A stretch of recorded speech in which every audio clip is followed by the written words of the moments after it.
వాసు గారు, జాబ్ చేస్తే సక్సెస్ అవుతారా లేదంటే బిజినెస్ చేస్తే సక్సెస్ అవుతారా? 100%, 100,000% కూడా అందరూ బిజినెస్ చేయాలనే నా యొక్క ఉద్దేశం. ఎందుకంటే అండి, ఇక్కడ జాబులు చేసే వాళ్ళని తక్కువగా చూడట్లేదండి. బేసిక్గా మనకి 4 టైప్ ఆఫ్ పర్సన్స్ ఉంటారండి. ఒకటి జాబ్ చేసే వాళ్ళు, వీళ్ళని ఎంప్లాయీస్ అంటారు.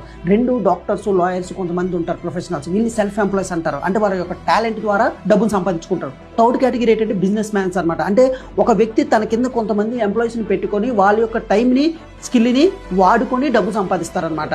వాళ్ళని బిజినెస్ మ్యాన్ అంటారు. ఫోర్త్ కేటగిరీ ఏంటంటే ఇన్వెస్టర్స్ అనమాట. వీళ్ళు ఏ పని చేయరు కానీ డబ్బు మాత్రమే పెడతారు. వాళ్ళని వెంచర్ క్యాపిటలిస్టులు అంటారు. అయితే నేను ఎంబీఏ చదువుకునేటప్పుడు నాకు తెలిసిన సిద్ధాంతం ఏంటంటే, బతకడానికి మాత్రమే జాబ్ చేయాలి, సంపాదించడానికి బిజినెస్ చేయాలి. వై? బికాజ్ నీ టైం నీ చేతిలో ఉంటుంది. నువ్వు ఎంత సంపాదించాలో నీకు తెలుస్తుంది. అలాగే నువ్వే పెద్ద డెసిషన్ మేకర్ అవుతావు. ఒకటండి, మనిషికి కావాల్సింది అల్టిమేట్ అనేది ఫ్రీడమ్ అనమాట. నువ్వు జాబ్ చేస్తే ఫ్రీడమ్ ఉండలేవు. అంటే జాబ్ ఇచ్చేవాడు కూడా ఒక మనిషే కదా, నువ్వు ఎందుకు అలా ఆలోచించలేవు? సో ప్రతి ఒక్కరు కూడా బిజినెస్ చేయాలనే ఉద్దేశంతోనే నా యొక్క మోడర్న్ మైండ్ ఫిలాసఫీలో ఈ యొక్క స్పీచెస్ అనేది తయారు చేసి చెప్తూ ఉంటాను అనమాట.